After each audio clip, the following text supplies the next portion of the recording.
The 42nd chapter of the book of Isaiah in the Bible clearly foretells the coming of an Arabian prophet, specifically Prophet Muhammad, peace and blessings be upon him. Isaiah describes itself as a prophecy about the future. God states that, "The former things have taken place, and new things I declare." God starts the chapter by drawing our attention to a very special person that he will send.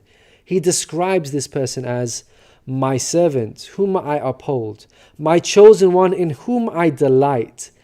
At least 3 of the names of the Prophet Muhammad are mentioned: servant, chosen one, and in whom I delight. Isaiah is originally written in Hebrew. Arabic and Hebrew share a lot of common words because they are both Semitic languages. Isaiah uses the Hebrew word ebed for servant. The Arabic word for servant is abd. Prophet Muhammad is known as God's servant. In Arabic, Abdullah. Chosen one is Mustafa in Arabic. This is another of the names of the Prophet Muhammad.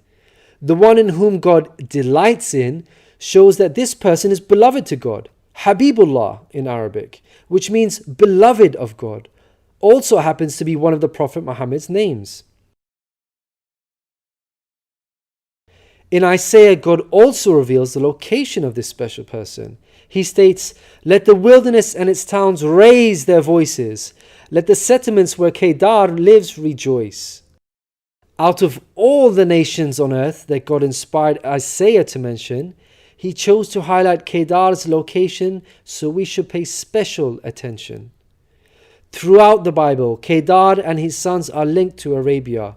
For example, the book of Ezekiel tells us that Arabia and all the princes of Kedar were your favorite dealers in lambs, rams, and goats. In these they did business with you. In Isaiah, God goes on to narrow the location down further to a specific city within Arabia. He states that the people of Selah should sing for joy. Let them shout from the mountaintops. The place Selah pinpoints the exact location in Arabia. The place being spoken of is the city of Medina in Saudi Arabia, because Selah is the name of a famous mountain in Medina. Medina was the city of the Prophet Muhammad. An important point worth mentioning is that historically we know there was a presence of various Jewish tribes in Medina before the advent of the Prophet Muhammad. Both Jewish historians and Islamic history records this fact. The question then arises, why were there numerous Jewish tribes within Medina? The answer is that the learned Jews were aware of this prophecy in Isaiah and were anxiously awaiting the coming of a new prophet. Islamic history records the fact that whenever a dispute arose between the Jews and the Arabs in Medina, the Jews used to taunt their pagan Arab neighbors by saying, "When our prophet arrives, we shall obliterate you." The Quran also affirms this. God says, "Is it not a sign to them that the learned men of the children of Israel knew it as true?" In Isaiah, God informs us that the special person will bring something new. Mankind is told that we will sing to the Lord a new song, His praise from the ends of the earth. The statement "a new song" means a new law, a new way of worship. This is exactly what Islam represents.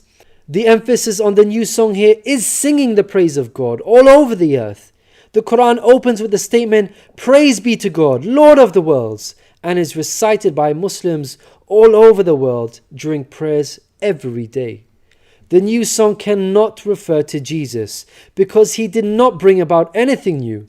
Rather, he confirmed the law of Moses that was already there. In the Gospel of Matthew, Jesus said, "Think not I am come to destroy the law or the prophets.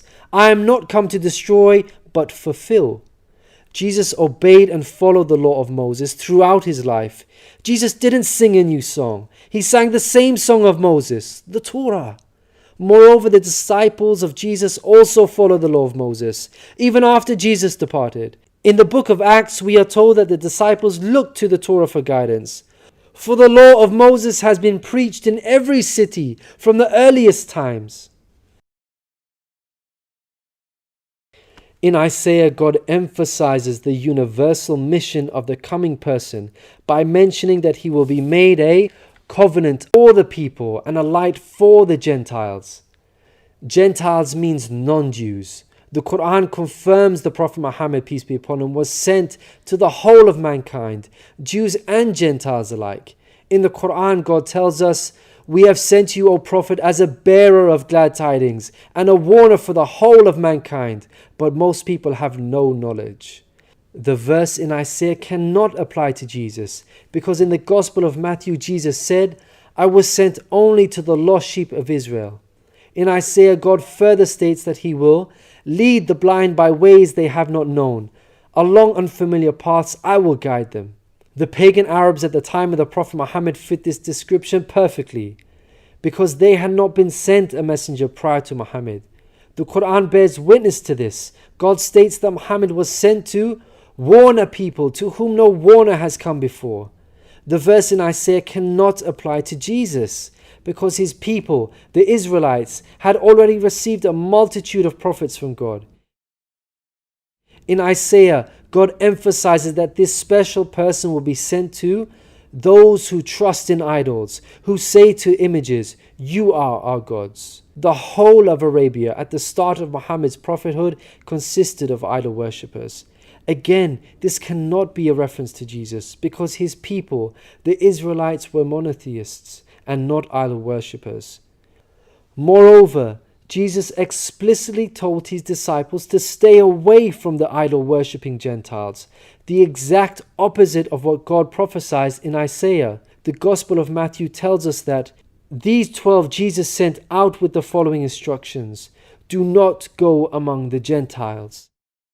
In Isaiah, God states that this special person will be a warrior and will go forth as a mighty man. He shall stir up jealousy like a man of war. He shall cry, yea, roar. He shall prevail against his enemies. Throughout history, God has dealt sternly with those who are sent guidance and persist in disbelief.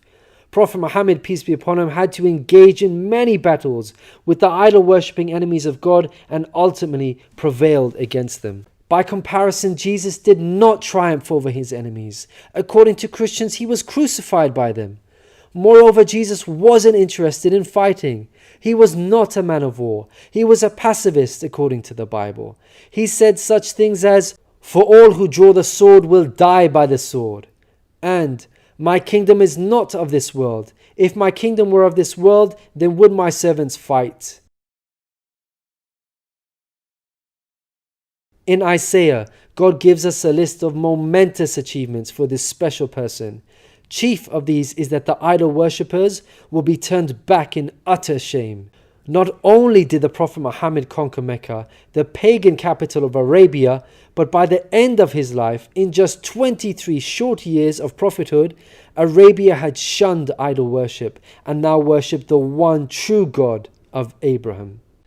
This cannot apply to Jesus, as it was Christians themselves who were humiliated and greatly ashamed for hundreds of years after Jesus. They were persecuted at the hands of the Roman Empire, who were idol worshippers. They executed some of the apostles of Jesus, such as Peter and Paul. Christians were tortured and even fed to the lions. Finally, Isaiah closes with an admonishment from God. "Hear, you deaf. Look, you blind, and see. You have seen many things, but you pay no attention. Your ears are open, but you do not listen. Which of you will listen to this or pay close attention in time to come?" It seems clear that the deaf and blind God is talking about in this verse are those who reject Prophet Muhammad, peace be upon him. Who among you will heed God by acknowledging him? Who will listen and pay close attention in time to come? الذين يتبعون الرسول النبي الأمي الذي يجدونه مكتوبا عندهم في التوراة والإنجيل يأمرهم بالمعروف